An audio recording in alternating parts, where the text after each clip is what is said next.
Hello, I'd like to welcome you and thank you for joining our workshop on resume tailoring. Before we get started, let's make sure that you have all the resources you will need to complete this workshop.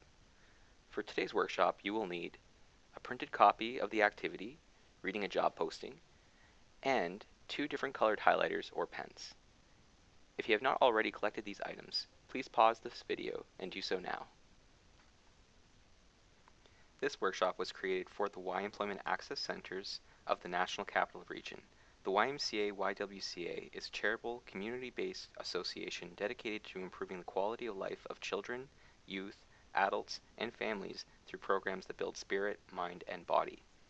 The National Capital Region YMCA-YWCA provides opportunities for personal growth and character development by providing unique and contemporary programs, like our employment programs, for everyone regardless of race, religion, creed, ability, or economic circumstance. If you have any questions about this workshop, please speak with one of our staff. We will be happy to assist you. Before we get started, I'd like to remind you of the services that are available through the Y Employment Access Centers in the Ottawa area. Through our two resource centers, you can access computers and job search libraries, one-on-one assistance with resume and cover letter writing, as well as mock interviews. You can attend a variety of employment-related workshops and gain access to one of our dedicated employment consultants who can support you one-on-one with your job search. If you have not done so already, speak with one of our Resource Center advisors today about how we can support you. Today, we're going to be talking about how to tailor your resume. We'll talk about what it means to tailor and why it's important, about how to tailor your resume using keywords, and discuss new trends in resume writing, including using creative resumes for certain sectors and industries. By the end of this workshop, you will understand the importance of tailoring your resume, be able to identify keywords in a job posting, to identify key skills, identify required experience for each unique positions to which you apply, and you will be able to identify new trends in resume writing. So why should you even bother tailoring your resume? The goal of the resume is to get you the interview. You need to do everything you can to maximize your chances of having your resume read. Research on hiring processes indicate that a company might receive over 100 resumes for one advertised position, and this is a conservative estimate. If the position has been posted on a website like Indeed, they might receive significantly more than 100 applications. Studies also show that most employers look at a resume and assess suitability in less than 10 seconds. Tailored resumes highlight the information that hiring managers and recruiters are looking for, making it accessible in those first 10 seconds and getting your resume into the interview pile.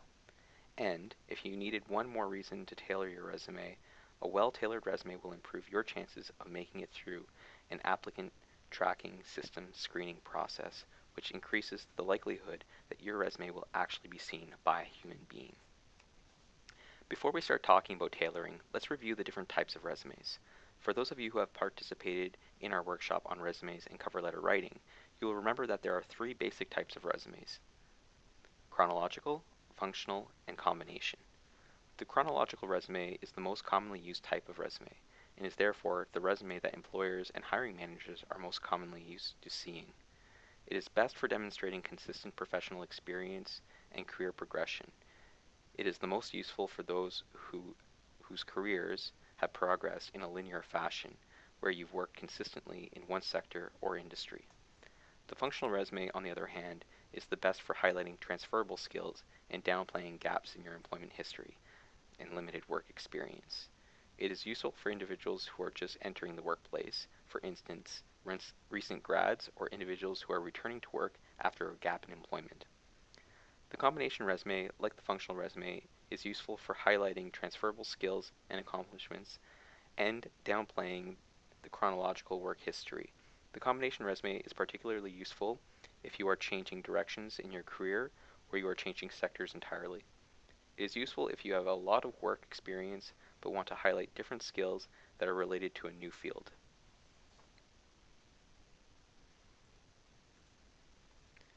When we talk about resume tailoring, we get into sector-specific resumes. This is really the beginning of resume tailoring, and you may already be doing this. Sector-specific resume highlight accomplishments and expertise that are specific to an individual sector or field. In a sector-specific resume, you might use figures to demonstrate your experience or provide specific information about program experience, in IT for example. So let's get started.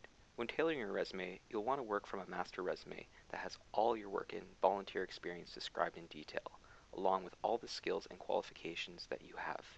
You'll move things around on your resume according to the job description and rework or reword statements as necessary to include keywords from the job posting. The first step is going to be examine the job posting. You'll want to read it through several times and identify skills and experience the employer is seeking. With tailoring, you will make sure that those skills and experience are specifically mentioned in your resume. The next step in tailoring is to remove information that is not relevant or limit qualifications to those that are most relevant for the job, as indicated in the job posting. You want to make sure that the relevant information is easily accessible in effort to have it seen in those first 10 seconds. Take the time to analyze the job posting for specific language and identify the keywords. If you examine several job postings for the same kind of position, you'll begin to notice that some language will come up over and over, while some is company or organization specific. In tailoring your resume, you want to make sure that you are using both industry and organization specific language. When we talk about resume tailoring, we get into sector-specific resumes. This is really the beginning of resume tailoring, and you may already be doing this. Sector-specific resumes highlight accomplishments and expertise that are specific to an individual sector or field. In a sector-specific resume, you might use figures to demonstrate your expertise or provide specific information about program expertise in IT, for instance. So how do you do this? Think of your resume as a search engine with results. Take Google. When you search for something using Google, they do the work for you. They identify the best results. The top results related to your search will be at the top of the page. This makes it easier to find. Google identifies keywords in websites and determines which websites have the most relevant information for your search. Your job in creating a tailored resume is to do the same thing. You want to curate the information to highlight the most important and relevant experience. You want to make it easy for the hiring manager or recruiter to access the information that you want them to have about you. You want to be in control of what they're learning about you from your resume. When you're tailoring your resume, you are narrowing your focus.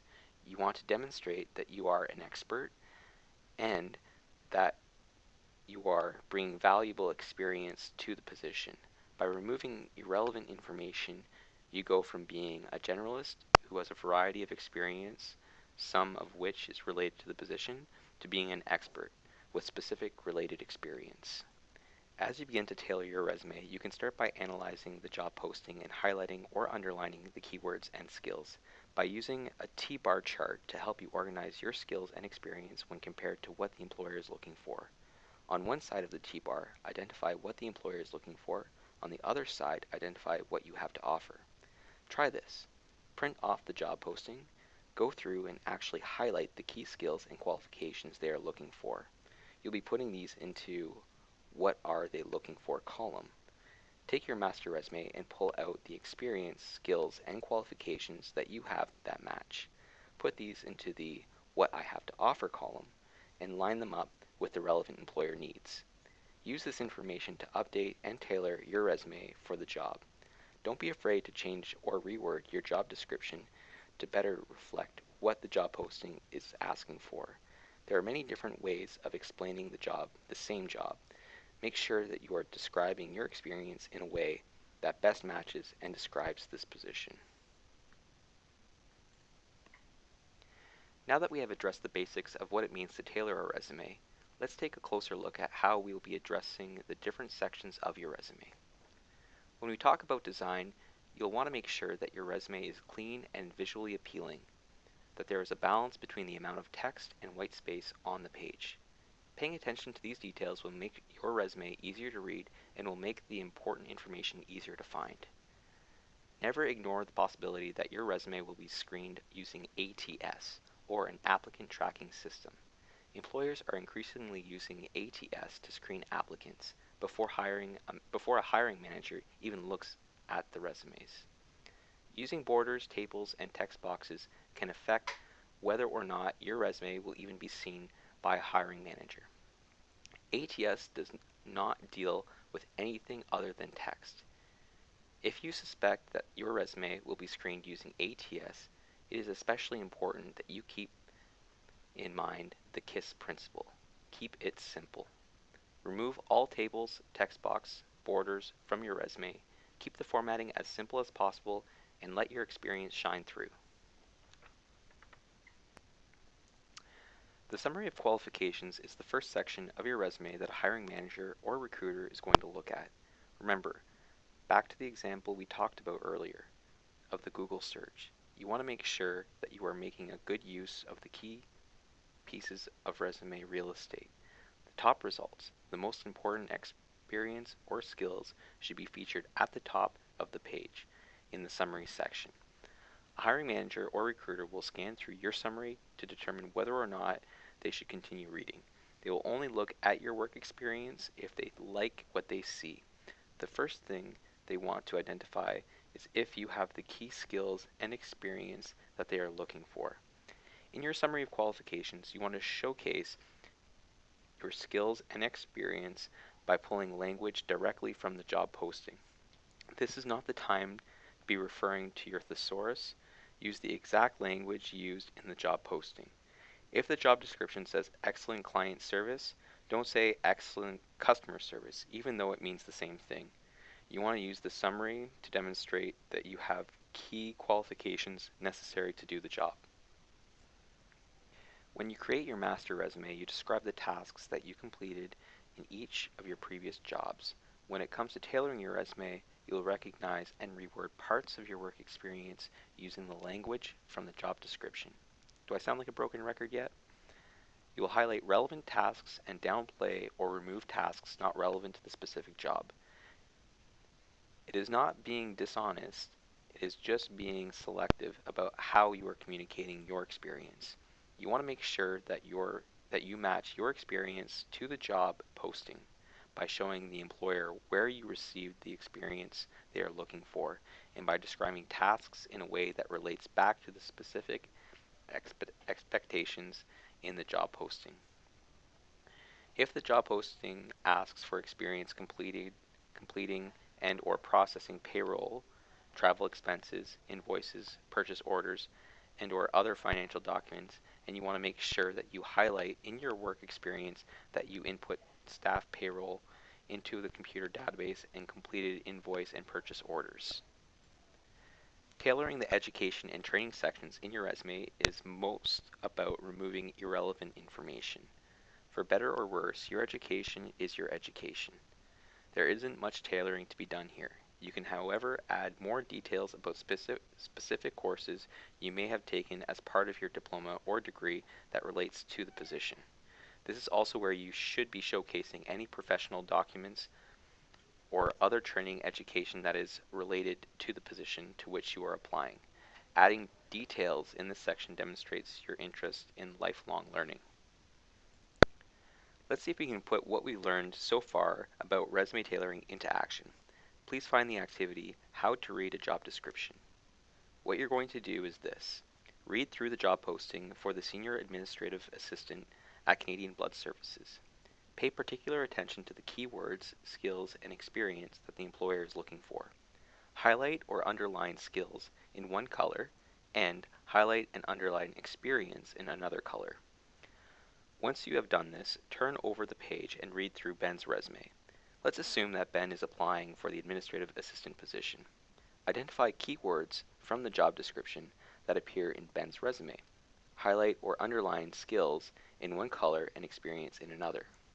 Pause the video and take a few moments to read through the job posting and complete this activity.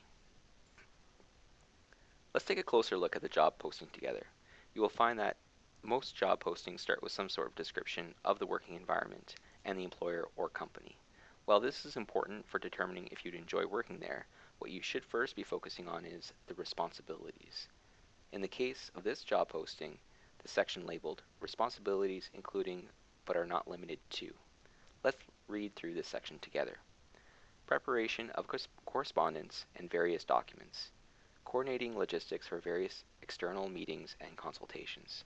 creating and maintaining various databases, coordinating workflow and office activities, interacting with external stakeholders to gather data and facilitate environment in meetings and consultations, completing and/or processing payroll, travel expenses, invoices, purchase orders, and/or financial documents, working collaboratively with other administrative support staff as required, performing other related duties as required. Highlighted in blue, you will notice that preparation of correspondence, coordinating external meetings and consultations, coordinating workflow and office activities. These are all things that can be demonstrated through experience. Now let's take a look at the section labeled Required Skills, Education, Training, and Experience. Post-secondary level education, preferably a 2-year community college diploma in office administration. Minimum of 5 years of related office or administrative experience. An equivalent combination of education, training, and experience may be considered. Demonstrated knowledge, skills, and abilities. Thorough knowledge of office routines and protocols. Communication skills to discuss sensitive information requiring tact and discretion and to exchange information. English are essential. Fluency in French may be required at some locations. Computer literacy is essential with proficiency in the following software packages desired: MS Word, Excel, PowerPoint, and Visio. Working knowledge of SAP is also an asset. Abilities to take direction from numerous people at various sites and work in a team environment. Strong organizational and time management skills. Ability to work independently with minimal supervision. You will notice that diploma in office administration, 5 years of administrative experience, office routines and protocols, communication skills, etc. These required skills are highlighted here in yellow. Notice what has been highlighted in green. Fluency in French may be required, and knowledge of SAP is also an asset. It is important to understand the difference between required and an asset on the job posting. If a skill or experience is listed as required, it is likely means that they won't consider an applicant who doesn't meet that standard. If something is listed as an asset, it means the employer would prefer to find someone with that skill or experience, but they still will consider an applicant without. In this case, we assume that applicants who are not bilingual won't be considered for the position, whereas applicants without SAP knowledge will. Now turn to Ben's resume for this position. Very quickly, we can see that Ben had identified that he has 5 years of experience working in administration, that he is fluently bilingual in French and English, he has the required computer skills, well, most of them at least, that he is able to work in a team and independently, and that he has good organization, communication, and time management skills. We can identify 8 skills from the job posting in the summary alone. Still, on the first half of the page, in the relevant skills section, we can see that Ben has prepared correspondences, input payroll, written invoices and purchase orders, scheduled meetings. 4 more key components of the job posting. Take a moment to think about Ben's resume, pause the video, and answer the following questions.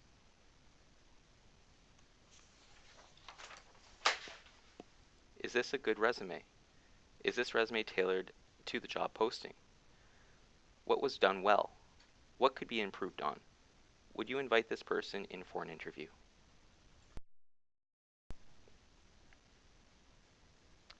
Once you have perfected tailoring your resume, it is worth taking a quick look at some trends in resume writing and thinking about some ways that you can set your resume apart from the pile. We are seeing that fewer and fewer job seekers are using an objective statement. What was once common practice, writing a short paragraph statement, has been replaced with simply stating the job title. You may also want to think about having 2 versions of your resume, a design version or a more creative and memorable resume for providing in person, and a simple text resume for online applications and ATS. Since your resumes are being viewed on screen and not in print, using pop of color can be useful in setting you apart. Be careful.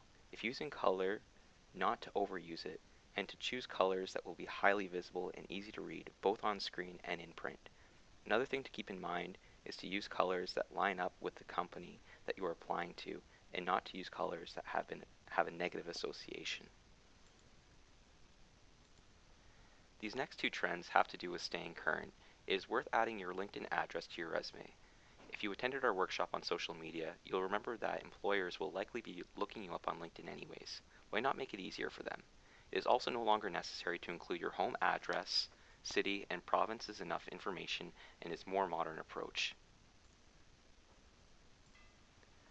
Finally, you might consider adding a quote or motto to your resume as part of your personal brand, something that reflects your interest and expertise in your profession, or even ending your resume with a testimonial. The benefit of doing this is that you are providing proof of your expertise and capabilities up front. When using a trend, you have to make sure you're doing it right. A poorly executed trend is worse than a generic resume. Trends are tricky. If in doubt, it may be better to avoid. If done well, however, these trends can really help set your resume apart. At this point, you may be wondering how everything we've learned so far relates to other kinds of resumes. You can be creative with your resume if you are applying to a job in a creative field. In fact, in certain sectors, you should be creative with your resume, and the same principles apply. If you are a graphic designer, for instance, creativity is important. You need to demonstrate that creativity in your resume or portfolio. You may choose to make your professional portfolio and resume available online. The important thing to remember when doing this is to keep personal brand consistent across all platforms. You want to maintain the feel of the resume both online and in print. Let's take a look at Christina Yan's resume. She's an illustrator and a digital photographer, and this is a great example of a graphic resume. To create a simplified print resume, she would keep one of her dragons, or her avatar, in the header of her resume along with her name. This would allow her to maintain the feel or brand while simplifying the format. Similarly, Leonard Burton could easily keep the header on his website as the header on his resume, maintaining a consistent feel both online and in print. Here are some more examples of creative resumes. You'll notice the one at the bottom, Samuel's resume, that he has the milk carton version of his resume where you see it in 3D wrapped around the carton. But he is also able to provide the same resume in print version. Samuel would be able to email or send the unfolded print version of this resume easily to a potential employer. You'll notice with all of these examples that the brand is consistent. Let's look at the example in the top right of the page. The imagery remains the same across the platforms. You have the gold lettering, the dark background, and the red ribbon on both documents. You can imagine how you might be able to use the same idea on a resume and website. As you can see, when using a creative resume, it becomes especially important to use your personal brand to make your documents identifiably connected. Some final thoughts. Be aware of ATS. One of the benefits of tailoring your resume is that it will help you get through the applicant tracking system screening. If you are taking the time to tailor your resume, don't blow it by using text box or tables. Make your keywords work for you. Make sure your resume stands out by using an interesting font. Don't fall into the trap of using the same font as everyone else. Instead, use an interesting font that is easily read both on screen and in print. Finally, try using word cloud if you get stuck identifying keywords. Copy the job posting into a word cloud generator. This will help identify the words used most frequently. Thank you for listening. If you have any questions about the material covered in this workshop, please speak with one of our staff. Are you wondering what you should do next? Hopefully you feel pretty confident about your resume writing skills. Now it's time to learn some other new skills. Why not try our Job Search Strategies workshop to learn about techniques for tapping into the hidden job market, our interview preparation workshops so that you're ready for when your newly tailored resume gets you that interview, or our networking workshop so that you can continue to expand your horizons for your job search and increase your likelihood of getting that job interview. Talk to your employment consultant or resource center advisor about how you can continue to build on the skills that you have acquired today, and to find out more about other things you could be doing as part of your job search. Don't forget that you can use the Resource Center to work on your resume, where you have access to staff who can help with advice on tailoring your resume for the next job application.